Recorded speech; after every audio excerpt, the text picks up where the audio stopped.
Hello, Coach. Coach, one question for you. What is like playing in your own country with a pro-Mexican crowd? Does that feel a little bit weird? I think it speaks to the diversity that we have in the United States, and especially the culture around soccer, where there's a number of fans from all different countries, and they come to celebrate the game of soccer. And for us, we know it's going to be a great atmosphere. We know it's going to be a loud atmosphere, and we're excited about playing a final. Greg, over here. Just in terms of the forward situation, do you think you've seen the best out of Flo yet? And if not, what kind of needs to happen to accomplish that? And how competitive now is the forward situation, given that guys like Haji are stepping forward? I think that Ballo has tremendous qualities. And when you think about his movement behind the back line, his finishing, and it's not always, easy against very, very compact opponents. And I think the question is asked referencing probably his last couple of performances when we're playing against a very compact Trinidad team in Austin, a very robust, compact Jamaican team the other night. And that's difficult for any striker. But with him, his movement, such good quality running behind the back line, really, really good when he gets his opportunities in front of goal. And that's just hard to come by sometimes in games like that. Yeah, I think all the guys, when you look at Rico, the role that he's playing with his club, always coming in and being the joker who comes in and makes his goals, and then Haji, who's having a fantastic season. I was just referencing that he scored a couple goals in the championship before he came over, plays a Premier League side and scores against them and has an assist, and the other night you see he scored 2 goals and not only scored them but took them in a really, really good way. Great awareness in front of goal and then great finishing. So it's a great problem to have informed strikers. And, to think that even guys like Brendan Vasquez and Josh Sargent aren't here and they're doing well also. So for us, it's always a good problem to have. Hey, Greg. I saw your comments the other night about playing against a 5-4-1. When I look at the next few games, obviously Mexico in a final, we know what kind of game it's going to be. Yeah.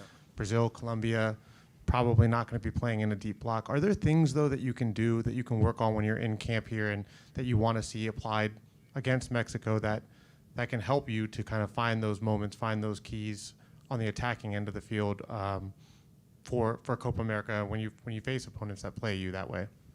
Yeah. Don't forget that my partner's back. We got questions for him also, right? All It's good. been a while. Good for me.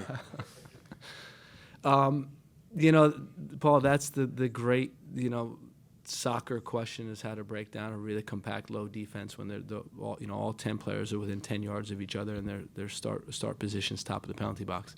And we have to be better. We acknowledge that. I think the players acknowledge that. I think there are cues and tools and movements that we need and combinations and guys engaging each other and passing to each other. So there's definitely work we can do. And for us, the priorities was surviving, advancing, getting to the final, trying to win another trophy together. And we will have time pre-Copa to work on things, an extensive period of time. And the guys, like I said, after the game, I think their mindset, the resilience in the group was strong.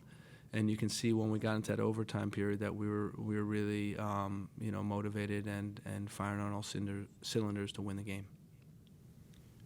Tyler, I'll ask you one. Just curious your recovery, how it's gone, how many minutes you feel you can play. Greg, how many minutes you feel Tyler can play, and just overall the recovery of the team. Obviously, took a lot out of you the other night.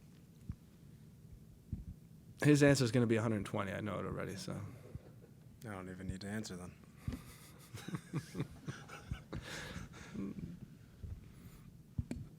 Hi. Here. Hi, Greg, Tyler. For both of you, there's a feeling that Mexico is coming to this final with a better momentum than you guys because of the way the semifinals were played. Do you guys feel that way on how you feel about your momentum and Mexico's? We talked after the game, and I said how difficult these games are. And of course, Mexico goes out and wins 3-0. But I think the key is if the the dominant opponent, in this case Mexico, if they score early, I think then all bets are off. But I think the longer it goes, that it's 0-0 or the underdog is winning the game, like in the case of our game, these games become really, really difficult. And Mexico, give them credit. They scored 2 goals in the first half, and then were able to cruise and got an early goal in the second half. And but for us, every game, like I said, every game has its own story.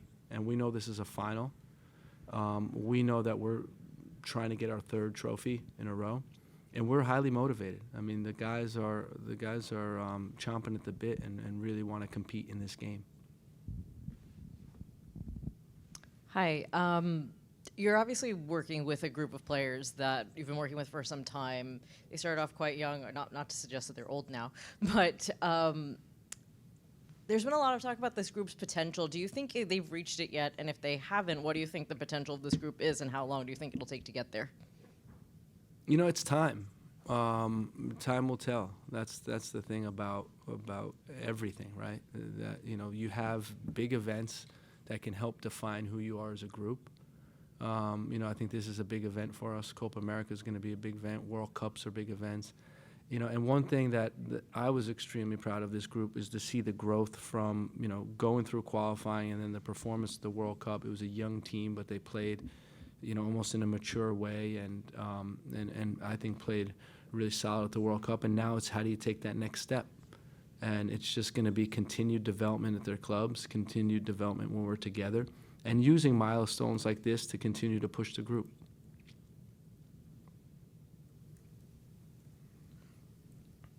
Greg, Paul Kennedy. Going back to the 2021 Nations League final, Gio's played 4 Nations League games and has been really outstanding each time.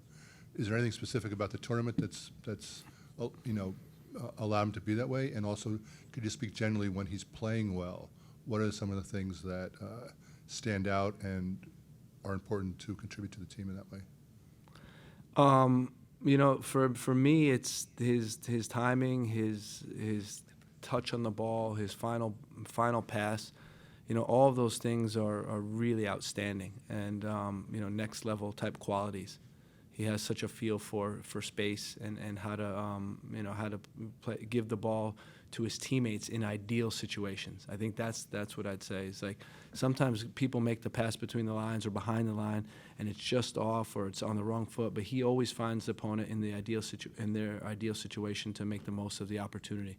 So I think that's a really strong quality of his. We can see in camp, his growth in certain areas of the game. That we believe that he could. We said all along he could be a midfielder in a 4-3-3.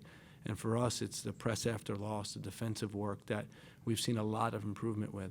And you think about both of the goals come from him winning balls in the midfield and then making that final pass. So, for him, it's continued to adapt. You can ask Tyler about the jump to the Premier League, and for every player, it's different timing.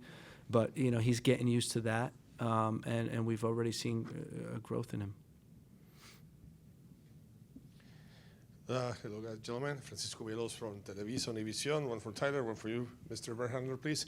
Tyler, at the end of the day, playing in this venue, and what it means to the city, what it means to this country, it has to be something exciting for you as a human being, something that you dream as a child. I was wondering, you could please comment about, as a human being, what it means to you to play in this beautiful venue, full of fans, regardless who they cheer for, but what does it mean to you as a human being?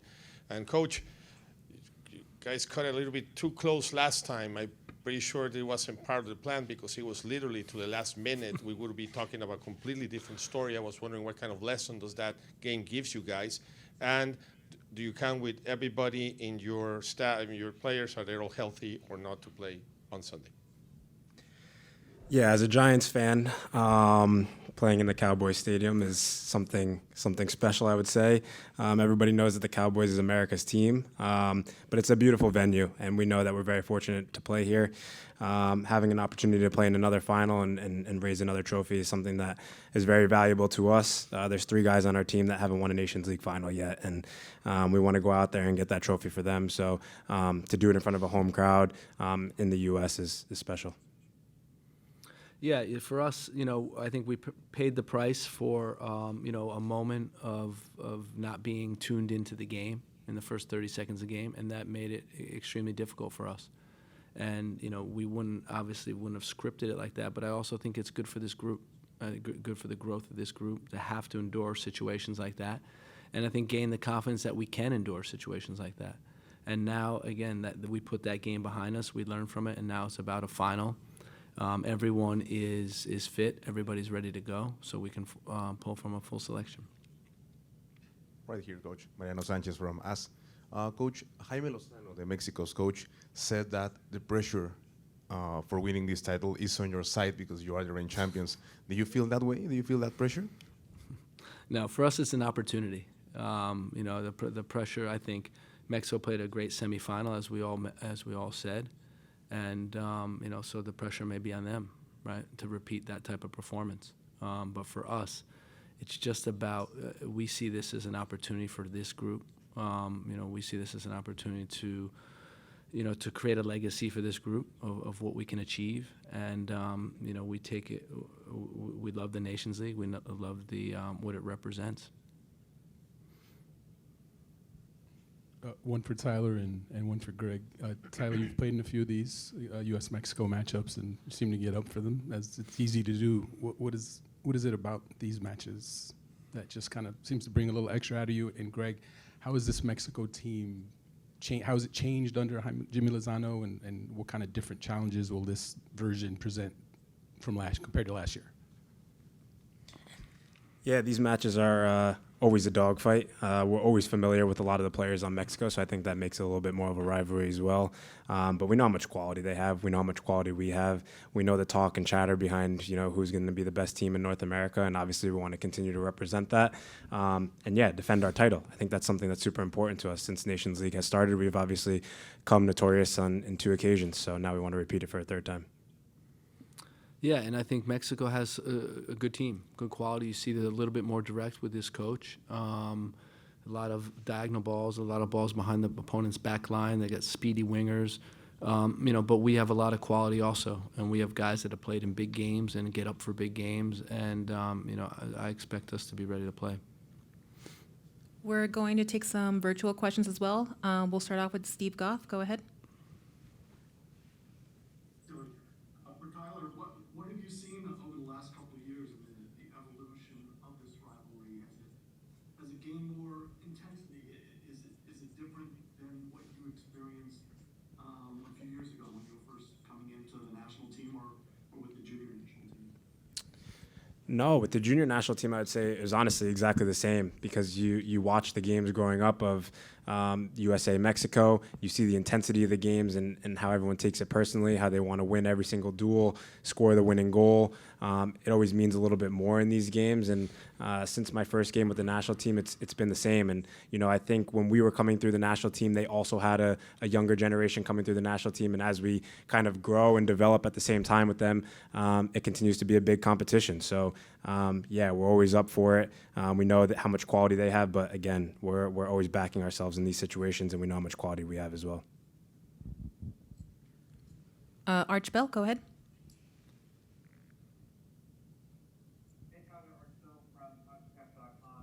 Taking back to Denver 3 years ago, 2021 final, kind of the first signature win for this generation, new generation of players. What are your memories from that night, the emotions you felt before the game, and then after that incredible win? Just kind of taking back to that, and what stands out in your mind about that night? A lot stands out about that night. I remember substitutes playing a really big role in that game, obviously with it going to extra time. But we had a lot of players step up in big moments, make a lot of big plays, and that's what these games are all about. At the end of the day, you have to have guys that aren't afraid and aren't backing down in the big moments, want the ball in tough situations, make big tackles, big plays. I remember Ethan obviously making an unbelievable save on a penalty to keep us in the game, and it's about staying in the game at the end of the day. We know how much quality we have, and we're not just relying on the starting 11. There's going to be guys that come off the bench and play a big role, but the team camaraderie that we have, no one's disappointed when they're not starting. They're just ready to come in the game and make an impact. Henry Bushnell. Thanks, Greg and Tyler, for your time. Greg, this is a bit of a random one, but you said after Thursday's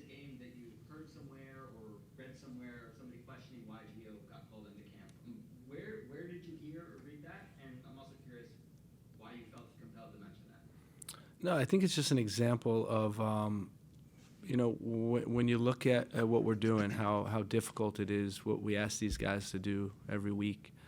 That they have to work for their clubs, they have to perform at this type of level at their clubs, and that they come in for us, and they have to perform great for us.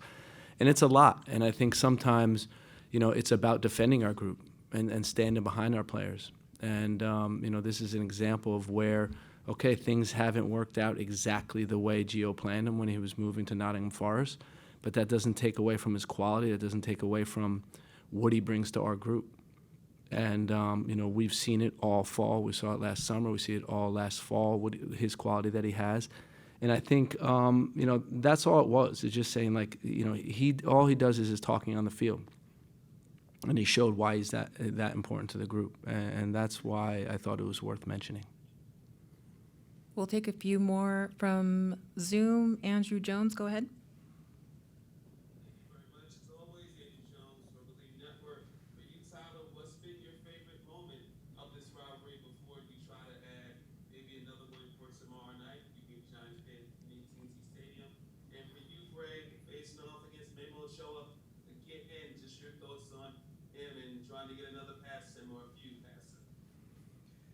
Yeah, no, my favorite memory of the rivalry is probably the Nations League final in 2021. I thought that was a huge step for our group moving forward in a situation not a lot of us have been in and playing in such a big final. It was a great experience for us, and yeah, now we know what it's about. I think we know how to handle the pressure in those situations, staying patient, understanding our roles as a team and what we need to do, and especially not doing too much, because I think in big games you can see a lot of teams become individuals, but we stuck together in those moments, and yeah, we grinded it out. And for us, I think it's about the collective, as Tyler was saying. It's not just about the starting 11. It's going to be about our solutions, the guys that come on, the rest of the group, the guys that don't come on. I thought last game they made a massive impact, and we're hoping for that again. And it's going to be about the details in this game. Set pieces will play a big role in what happens, the outcome of the final, concentration in key moments, and most importantly, I think just being able to endure the ups and downs of how the rhythm of the game goes. It's not always going to be perfect, and we're just going to have to endure and keep going and have the same resilient mindset that we've had in the past. Kyle Bond. Thank you guys for your time. Greg, you in the last game moved Weston McKinney to right back at halftime instead of Tim Weah. What was the impetus for that at the time? Just something we haven't seen before. And is that something that could potentially be, I don't want to say an emergency option going forward, but just something to consider in the future, or was it more of a one-off thing given the situation? No, I think the way the game was going, I mentioned this after, we had 80% possession, and the way the game was going, it was going to be about offensive. Defense wasn't the priority at that stage. So for us, we wanted to put Gio on the field. So you have to take a midfielder out to put Gio on the field. And then it was logical that we'd move Weston to right back instead of Tim and putting Weston at right wing. So, it was just an offensive move to get a little bit more. Joe, we see him as, the defense, more, say, 60 defensive or 70 defensive, 30 offensive, and it was a move to get more offense on the field. And we'll close out with Megan Swanek. Go ahead, Megan. Thank you, and thank you both for your time. My question's for both of you. Kind of carrying forward that question from Archibald, thinking back to the first Nations League trophy that you guys lifted in 2021. Are there any key ways that you guys feel this team has evolved or grown since that first trophy that you lifted over the past 3 years?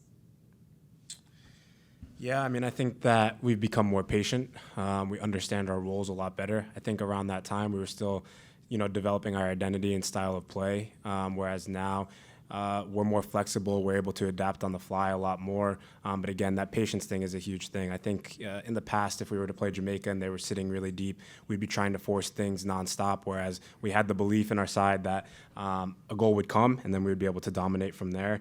And when you look at the best teams around the world, they continue to suffocate you and pin you in for 90 minutes. It's never a goal in the 60th minute, and then they defend. So for us, it was about continuing that patience, and yeah, we got the win in the end.